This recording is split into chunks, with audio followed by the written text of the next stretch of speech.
Shalom, Bapak Ibu yang dikasihi Tuhan, bertemu lagi di dalam ibadah pada pagi hari ini. Udah lama kita nggak ketemuan, sampai hari ini kita tetap ibadah melalui online. Bapak Ibu yang dikasihi Tuhan, kita sudah sampai tahun 2021, tahun yang baru. Setelah 1 tahun kita tahun 2020 kita jalani begitu masalah, persoalan yang membuat kita suatu bimbang di dalam kehidupan kita. Kita dengan adanya pandemi, kita selama 1 tahun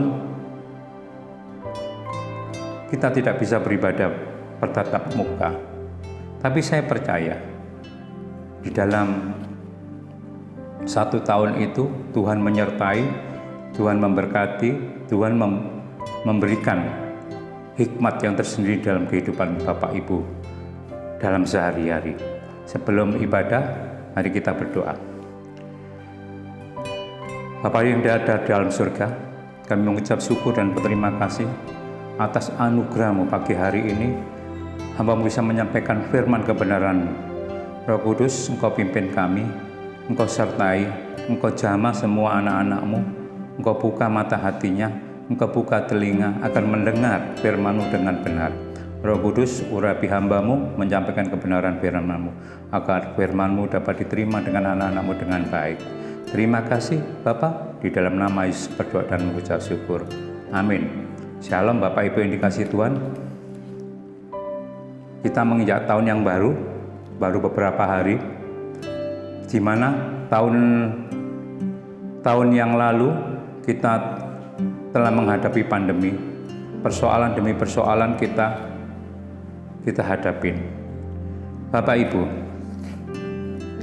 di saat yang tahun yang baru ini, apakah kita masih ada pandemi tetap atau berkurang? Ini yang menjadi persoalan. Saya berharap Bapak Ibu tetap waspada. Karena apa saya katakan, banyak hamba-hamba Tuhan mengatakan bahwa tahun baru ini, tahun 2021, terjadi suatu pemulihan. Ada yang berkata bahwa tahun yang baru ini, bahwa Tuhan akan berkati berkali lipat. Tapi saya percaya Bapak Ibu yang dikasihi Tuhan, bukan seperti itu. Sebab tahun 2021, saya percaya Tuhan tetap setia.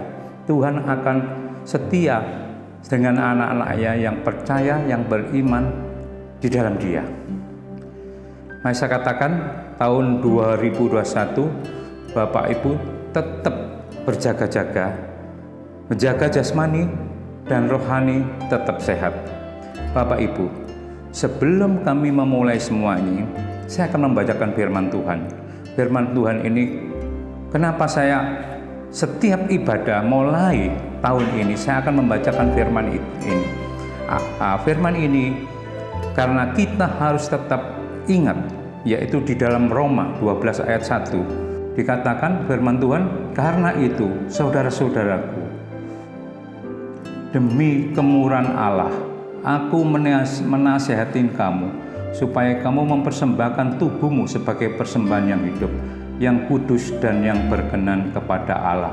Itu adalah ibadahmu sejati. Kenapa saya katakan kok saya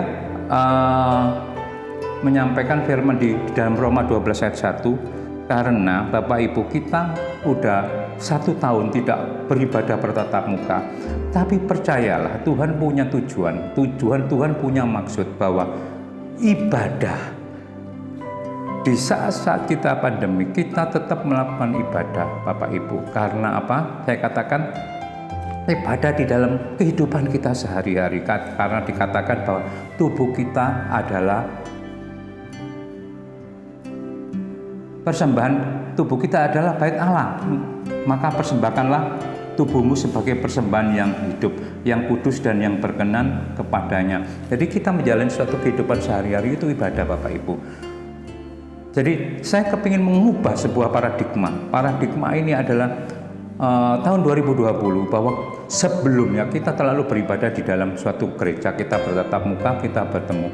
Tapi di saat tahun 2021 ini, di saat terjadi suatu pandemi Bapak Ibu, bahwa kita selama 1 tahun kita merenung bahwa kita akan mendapatkan bahwa di dalam gereja di waktu yang lampau bahwa firman diberitakan, itu kita mendengar, kita merenungkan.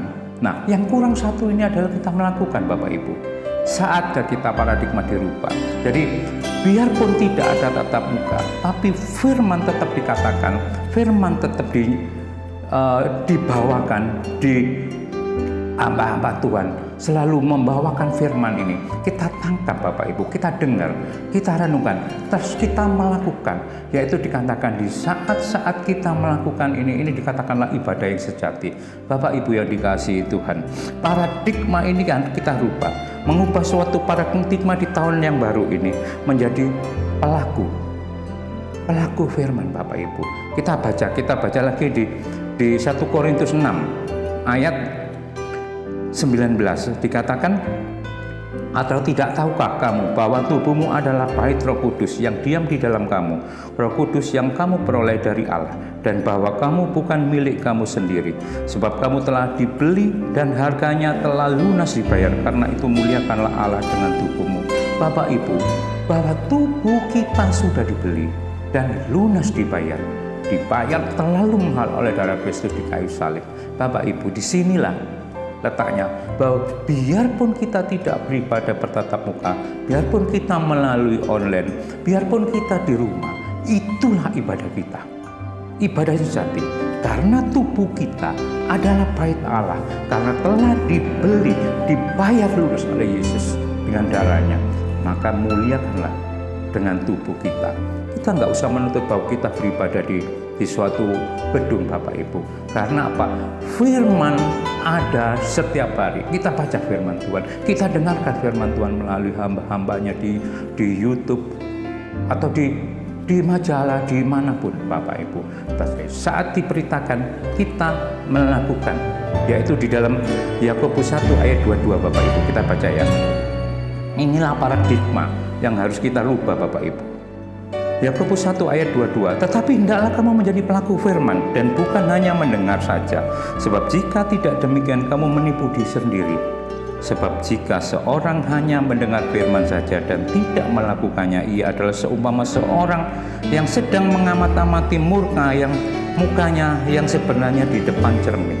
Bapak Ibu, saatnya kita mengubah paradigma bahwa setiap kita mendengar, kita merenungkan, ditambah sudah Bapak Ibu, yaitu melakukan firman Tuhan. Karena kalau kita tidak pernah melakukan firman Tuhan, seperti kita bercermin bahwa kita melihat muka kita sendiri, terus kita selesai, udah nggak ada. Jangankan seperti itu, kalau kita di gereja, kita pulang dari gereja, kita keluar, kita sudah nggak ingat Bapak Ibu. Makanya saya katakan, mulai tahun 2021 ini, bahwa kita tetap ada namanya virus, kita tetap mengalami suatu pandemi, kita rubah paradigma, kita beribadah di rumah, bahwa tubuh kita bait Allah, bahwa kita beribadah dengan sejati dan kita melakukan, kita sebagai pelaku firman. Bapak Ibu yang dikasihi Tuhan, kita tetap percaya dan berharap kepada Allah, biarpun pandemi belum berlalu, tantangan tetap ada.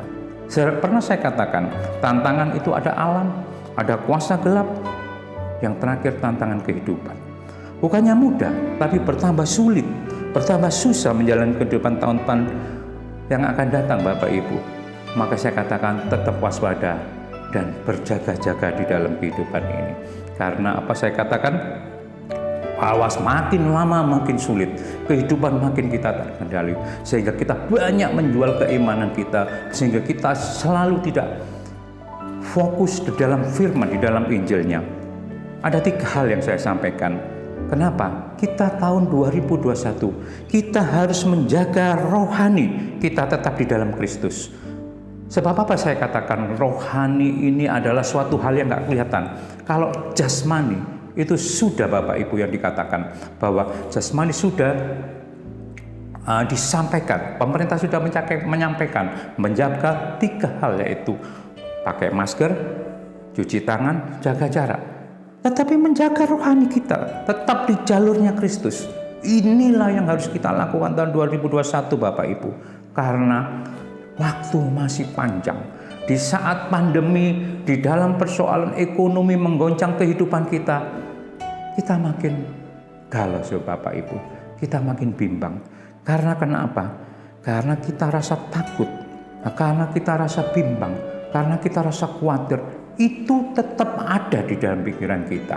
Maka saya katakan menjaga rohani kita tetap di dalam Kristus. Dengan cara apa kita harus menjaga? Kita baca di Efesus 6 ayat 11. Kenakanlah seluruh perlengkapan senjata Allah, supaya kamu dapat bertahan melawan tipu muslihat iblis. Karena perjuangan kita bukanlah melawan darah dan daging, tetapi melawan pemerintah-pemerintah, melawan penguasa-penguasa, melawan penghulu-penghulu dunia yang gelap ini, melawan roh-roh jahat di udara. Bapak Ibu yang dikasihi Tuhan, bahwa hidup yang akan datang tidak mudah Bapak Ibu. Maka dikatakan di dalam firman Tuhan, pakailah perlengkapan senjata Allah, kenakanlah seluruh perlengkapan senjata Allah, supaya kamu dapat bertahan melawan tipu muslihat iblis. Kenapa Bapak Ibu? Karena saya katakan tadi, roh-roh jahat adalah menyerang di dalam sendi-sendi yang tidak kelihatan, seperti rasa takut, rasa khawatir, rasa bimbang, berpikir masa depan. Kita tidak bisa berbuat banyak Bapak Ibu. Maka saya katakan tetap menjaga rohani kita. Kita tetap di dalam Kristus. Saya katakan rajin baca firman Tuhan. Kita tetap teguh. Kita tetap berdiri. Katakan di dalam Efesus 16 ayat 14-15. Jadi berdirilah tegap. Berikat pingganglah kebenaran. Berbaju sirahkan keadilan. Kakimu berkasutkan kerelaan untuk memberitakan Injil damai sejahtera dalam segala keadaan. Pergunakanlah perisai iman, sebab dengan perisai itu kamu akan dapat memadamkan semua panah api dari si jahat. Bapak Ibu yang dikasihi Tuhan, dikatakan di sini berdirilah tegap. Kita harus betul-betul berdiri. Kita betul-betul yakin, kita betul-betul menjaga iman kita. Kita berikat pingganglah kebenaran. Bapak Ibu, karena apa saya katakan berikat pingganglah kebenaran? Di dalam Yesus, kita harus benar-benar menjalankan seperti di dalam Injil ini Bapak Ibu. Karena apa? Banyak penyimpangan-penyimpangan di dalam kehidupan sehari-hari. Kenapa? Karena kita berfokuskan kepada dunia. Kita tidak berfokuskan kepada rohani Bapak Ibu. Sebab apa? Memang tidak mudah. Karena di dalam kehidupan kita, di dalam kehidupan di dunia, kita merasakan betapa berat, betapa susah. Sehingga hal-hal yang membuat kita khawatir, hal-hal yang membuat kita bimbang, itu selalu ada di dalam kehidupan kita. Maka dikatakan di dalam firman ini, berikat pingganglah dengan kebenaran dan berbajulah sirah dengan keadilan. Mengenai apa saya katakan dengan keadilan? Yaitu kita hidup di dalam kebenaran Injil. Yang kedua, kenapa saya katakan hidup di dalam kebenaran Injil? Yang kesatu, kita menjaga rohani kita tetap di dalam Kristus. Yang kedua, kita hidup di dalam kebenaran Injil. Saya katakan hidup di dalam kebenaran Injil ini banyak persoalan Bapak Ibu. Karena anak-anak Tuhan, orang percaya, banyak yang kehilangan kebenaran-kebenaran yang ada di dalam Injil ini. Yaitu fokus kita yang ada di dalam Injil, yaitu mengasihi, mengampuni, dan memberkati. Inilah jati diri, inilah rohnya. Yaitu kita anak-anak Tuhan. Kita jati diri kita telah hilang. Bahwa kita sebagai murid Kristus, kita sebagai orang percaya, kita harus hidup mengasihi. Kenapa?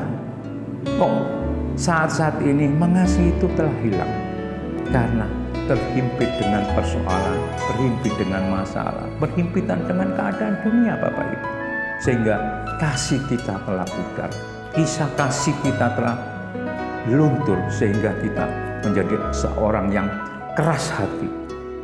Itu Bapak Ibu. Kita baca di dalam Yohanes 13 ayat 34 Bapak Ibu. Aku memberikan perintah baru kepadamu, yaitu supaya kamu saling mengasihi, sama seperti aku telah mengasihi kamu. Demikian pula kamu harus saling mengasihi. Dengan demikian semua orang yang akan tahu bahwa kamu adalah murid-muridku, yaitu jikalau kamu saling mengasihi. Kenapa saya katakan kita harus mengasihi? Karena Tuhan telah mengasihi kita lebih dahulu. Seperti dikatakan ayat 34, Aku memberikan perintah baru kepada kamu, yaitu supaya kamu saling mengasihi.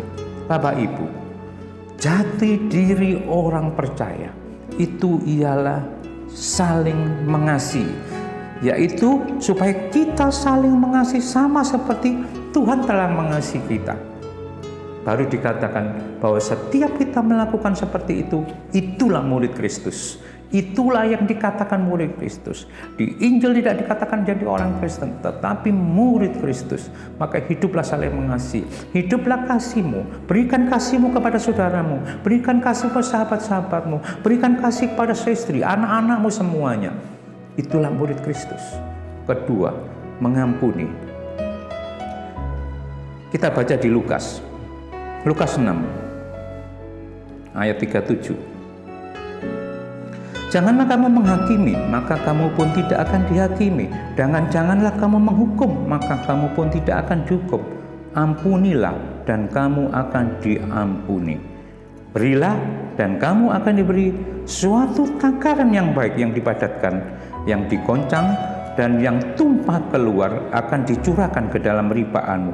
Sebab ukuran yang kamu pakai untuk mengukur akan diukurkan kepadamu. Bapak Ibu, orang percaya hidup harus mengampuni. Jangan sedikit pun yang ada kau simpan di dalam hatimu. Mengampuni adalah mutlak perintah Yesus. Kita sebagai murid Yesus, kita harus mengampuni. Kenapa saya katakan? Karena supaya di dalam kehidupan kita menjadi suatu yang bahagia. Pernah saya sampaikan yang minggu-minggu yang lalu bahwa hati yang gembira adalah obat. Tetapi kita harus mengampuni. Jangan simpan kepahitan, jangan simpan dendam. Karena Tuhan telah mengampuni. Sebab apa yang kamu lakukan, apa yang kita ampuni, itu menjadi tolak ukur dalam kehidupan. Karena yang kita lakukan, Tuhan pun akan melakukan seperti itu. Karena dikatakan, jangan kamu menghukum, maka kamu pun tidak akan dihukum. Ampunilah, kamu akan diampuni. Jadi kalau kita menghukum, kita pun akan dihukum. Kalau kita mengampuni, kita pun akan diampuni. Karena apa? Suatu takaran yang baik, yang dipadatkan, digoncang, dan yang tumpah keluar akan dicurahkan ke dalam ribaanmu. Sebab ukuran yang kamu pakai untuk mengukur akan diukurkan kepadamu. Jadi ini suatu ukuran bahwa kalau kita mengampuni, kita pun Tuhan akan mengampuni. Ketiga, memberkati. Bapak Ibu, murid Kristus harus memberkati. Di sini dikatakan di dalam 1 Petrus ayat 3 ayat 9. Dan janganlah membalas kejahatan dengan kejahatan atau caci maki dengan caci maki, tetapi sebaliknya hendaklah kamu memberkati. Jadi setiap ada persoalan, setiap ada masalah, kita jangan membalas kejahatan yang dilakukan kepada kita. Jangan membalas dengan kejahatan. Orang mencaci maki kita, jangan dibalas dengan caci maki, tetapi sebaliknya hendaklah kamu memberkati. Wow, ini luar biasa Bapak Ibu, karena tidak mudah. Jadi anak-anak Tuhan mempunyai jati diri seperti tiga hal itu: mengasihi, mengampuni, memberkati. Inilah yang hilang di akhir-akhir ini. Zaman pandemi ini semua menghilangkan rasa jati diri anak-anak Tuhan. Zaman sekarang zaman yang luar biasa, zaman yang berubah, zaman yang serba instan, zaman yang mengubah keadaan masa-masa lalu menjadi yang apa yang dikatakan semua serba baru, keadaan baru, dunia baru. semuanya dalam kehidupan, tatanan hidup pun berubah menjadi baru. Maka saya katakan, anak-anak Tuhan, jangan sampai kehilangan jati diri, yaitu mengampuni, mengasihi, mengampuni, memberkati. Ini biar semuanya anak-anak Tuhan tetap kuat. Ketiga, bijaksana dalam menjalani kehidupan. Kita baca di 1 Yohanes. 1 Yohanes 2 ayat 15. Janganlah kamu mengasihi dunia dan apa yang ada di dalamnya. Jikalau orang mengasihi dunia, maka kasih akan Bapa tidak ada di dalam orang itu. Sebab semua yang ada di dalam dunia, yaitu keinginan daging, keinginan mata, serta keangkuhan hidup, bukanlah berasal dari Bapa, melainkan dari dunia. Saya katakan, bijaksana dalam menjalani kehidupan. Sebab dunia berubah Bapak Ibu. Dunia semakin lama semakin menunjukkan keeksisannya, yaitu semua serba mudah, semua serba enak. Jangan berkata bahwa setiap masalah mudah, masalah enak itu dikatakan diberkati. Tapi inilah kerja orang dunia. Dunia menawarkan segala hal yang kita supaya enak, supaya kita melakukan, lupa bahwa katakan jati diri kekristenan itu hilang, jati diri orang anak-anak Tuhan hilang. Seperti yang katakan Tika tadi, Bapak Ibu, janganlah hidup mengasihi dunia. Jangan, biarpun kita tinggal di dunia, tapi janganlah mengasihi. Hiduplah dengan apa yang kita butuhkan, yaitu bijaksana. Dunia sedang menawarkan kedagingan. Apapun kebutuhan kita sekarang ada. Dunia berubah Bapak Ibu. Dulu kita sulit, sekarang enggak. Setiap ada dimanapun kita jualan, di mall, di supermarket, kita diperlihatkan dengan hal-hal yang mudah, sehingga keinginan mata kita supaya terpenuhi, kita dikasih diskon yang begitu besar. Kadang-kadang kita tergoyah bahwa biarpun kita tidak butuh, biarpun kita tidak punya uang, tapi dengan adanya diskon, mata kita berubah Bapak Ibu. Keinginan mata kita jaga Bapak Ibu, keinginan daging, keinginan mata, keangkuhan hidup.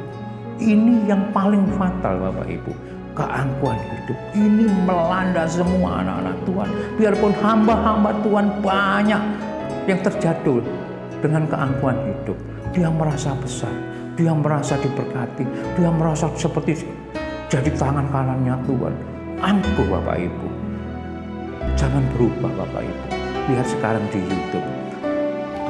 Dulu waktu kita di gereja, hamba-hamba Tuhan dari daerah yang kecil sampai di kota Bapak Ibu, kita bisa melayani di gereja.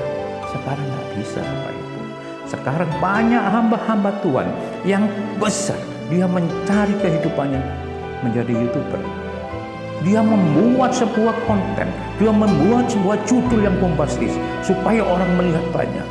Sekarang nggak ada Bapak Ibu yang murni, nggak ada yang betul-betul tulus. Semua condong bersekutu dengan dunia, yaitu namanya keangkuhan hidup. Inilah Bapak Ibu yang kita jaga di dalam tahun 2021. Tidak mudah, tapi tetap percaya. Kita harus pegang teguh, kita harus pegang 3 hal tadi Bapak Ibu. Kita menjaga rohani kita, kita hidup di dalam kebenaran Injil, dan kita bijaksana di dalam hidup. Jangan mengasihi dunia. Jangan mengasihi dunia Bapak Ibu. Jadilah saksi Kristus dalam kehidupan. Rajin membaca firman Allah, berjaga-jaga dan berdoa dengan permohonan yang tidak putus-putus. Selalu mengucap syukur, sebab hari-hari ini jahat. Berusahalah hidup kudus dan jagalah keselamatanmu dengan gentar. Kita akhiri, kita baca di Roma 8 ayat 28. Ini ayat yang sering kita dengar. Roma 8:28 dikatakan, kita tahu sekarang bahwa Allah turut bekerja dalam segala sesuatu, mendatangkan baikan bagi mereka yang mengasihi Dia, yaitu mereka yang terpanggil sesuai dengan rencana Allah. Di dalam Roma 8:28 dikatakan bahwa setiap orang harus melakukan di dalam kehidupan apa yang harus kita lakukan. Sebab Tuhan turut bekerja di saat kita melakukan kebaikan. Tuhan akan turut bekerja dalam segala sesuatu mendatangkan kebaikanmu. Segala apa yang kau inginkan. Kebaikan bagi mereka yang mengasihi Dia. Bapak Ibu, kasihilah Tuhan. Berjalanlah di koridor Dia. Karena Dia Allahmu. Tahun 2021 bukan mudah Bapak Ibu. Tetapi bertambah sulit Bapak Ibu. Tapi Bapak Ibu harus percaya, jangan bimbang, jangan takut. Kenakanlah semua senjata, perlengkapan senjata Allah, yaitu kebenaran. Kita berdoa, kita nggak bisa berbuat banyak. Karena tahun 2021 kita tidak tahu kebenarannya. Wah, suasana baik atau enggak, pandemi hilang atau enggak. Tapi kita tetap percaya, fokus. Semua tergantunglah kepada Tuhan. Bahwa Allahmu, Allah yang luar biasa. Di dalam nama Kristus, di dalam nama Kristus engkau menjadi pemenang. Terima kasih Bapa. Tuhan Yesus memberkati. Amin. Mari kita berdoa. Bapa yang ada di dalam surga, terima kasih Roh Kudus, engkau telah menyampaikan firman-Mu, bahwa firman-Mu telah disampaikan, didengarkan untuk anak-anak-Mu ya Bapa.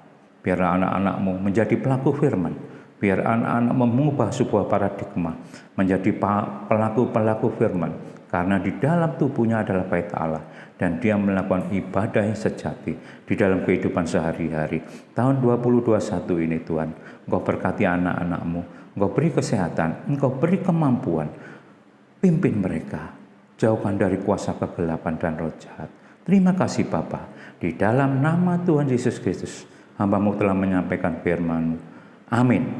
Tuhan berkati. Selamat hari Minggu Bapak Ibu. Tuhan Yesus memberkati. Amin.